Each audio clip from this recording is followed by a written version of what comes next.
This isn't an argument.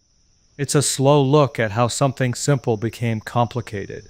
Last time we looked at how Zen arrived in the West already compressed, already filtered, already shaped by Western hunger and Western need. Tonight we look at what happened next. What happens to a practice once it takes root inside a culture saturated with performance? Once Zen arrived as form, without its full original context, something subtle began to shift. Practice slowly turned into presentation. Inquiry slowly turned into identity, and almost no one noticed it happening. That's the nature of this kind of drift. It doesn't announce itself. It accumulates gradually, below the threshold of awareness. Let's be clear about something first. This is not about insincerity. Calm, the vast majority of people who walk into a Zen center are genuinely sincere. They want clarity. They want something real. They want relief from the confusion of ordinary life, and they're willing to sit still and work for it. Sincerity is not the variable that failed. What failed was structural, and sincerity doesn't protect against structural drift. Zen practice, at its core, was designed to destabilize certainty. It was meant to expose the mechanisms of self-deception. One teacher put it plainly, Zen will show you no pity. It will show you the hardest path. It owes you nothing. It was built to function like sandpaper. It did not confirm you. It did not reassure you. It removed illusions layer by layer. But when Zen entered Western culture, it entered a society already organized around performance, social roles, personal branding, achievement markers, career identity. Even spirituality in the West becomes part of identity construction. It becomes something you present to others and to yourself. When Zen landed inside that ecosystem, it was absorbed into it. Not violently, not intentionally, just absorbed. The way dye spreads through water. Sitting meditation became visible. Robes became visible. Chanting became visible. Ritual became visible. These elements could be organized, scheduled, photographed, live-streamed, repeated, and visibility changes function. When a practice becomes visible to a group, it becomes socially reinforced. And once social reinforcement enters the room, something very predictable happens. Practice begins to organize itself around recognition. Let's unpack what that actually means.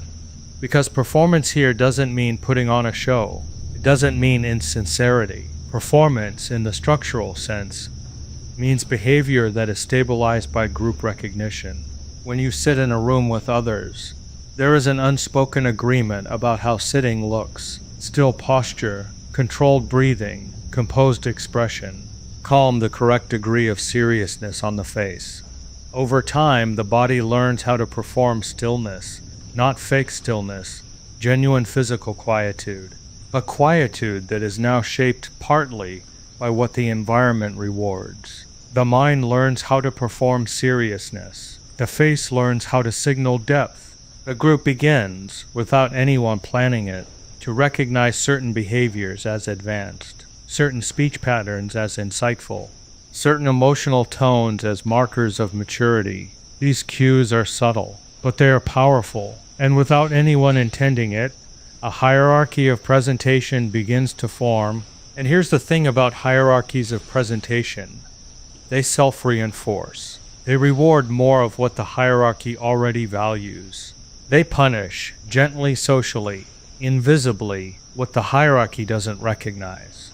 In classical settings, intense teacher-student confrontation often disrupted this stabilization. A teacher might deliberately challenge, deliberately destabilize, deliberately refuse validation. The purpose was to interrupt the habitual self-presentation of the student and expose what was underneath it. In Western settings, especially from the 1970s onward, that confrontational edge softened significantly. Confrontation was reinterpreted as potential harm. Directness was reinterpreted as aggression. Institutional pressure was reinterpreted as unhealthy intensity. The system adjusted. Without confrontation, something else fills the space. Affirmation fills the space. Belonging fills the space. Community cohesion becomes central. These are not wrong values, but they change the operating dynamics of the practice in ways that matter. When cohesion becomes important, destabilization becomes inconvenient. When belonging becomes central, friction becomes disruptive. When a practice begins to prioritize emotional safety over existential exposure, and that's a real shift in priority, not a cosmetic one. It shifts from dismantling identity to stabilizing it. And now we reach something worth examining carefully. What happens when someone sits for years without structural pushback? They get better at sitting. They get better at appearing calm. They become fluent in Zen language. They learn to inhabit the aesthetic of practice with genuine skill. But improvement in presentation is not the same as dismantling delusion. The body can become very quiet, while the architecture of the self remains completely intact underneath. There's a specific psychological mechanism operating here. Humans adapt to repeated environments. If the environment rewards stillness, stillness becomes automatic. If the environment rewards humility language becomes fluent. Over time, the external behavior stabilizes, but the internal architecture may not change at all. Have you ever noticed how long-term practitioners sometimes speak in very measured tones, slow cadence, minimal emotional expression, sparse, carefully chosen vocabulary? That can arise from genuine insight, from a deep settling that comes from years of real inquiry. It can also arise from cultural modeling, from having absorbed the style of the environment over time. Without clear diagnostic criteria, those two states are almost indistinguishable from the outside, and that's precisely where the problem hides. This is how performance embeds itself invisibly. The practice environment rewards composure. Composure becomes habit. Habit becomes identity. Calm at a penny becomes defended. And at that point, something very subtle happens. The practitioner begins protecting the form. They defend the schedule. They defend the ritual. They defend the teacher's interpretation. They defend the community's way of doing things. Not because they're dishonest, but because the form has become intertwined with their sense of self. Questioning the form now feels like questioning the self. And that's psychologically uncomfortable in a way that tends to short-circuit examination. This is where inquiry quietly recedes. When the form is equated with the path, examination of the form feels like betrayal. The more time invested, the harder it becomes to question. 5 years of practice creates gravity. 10 years creates serious gravity.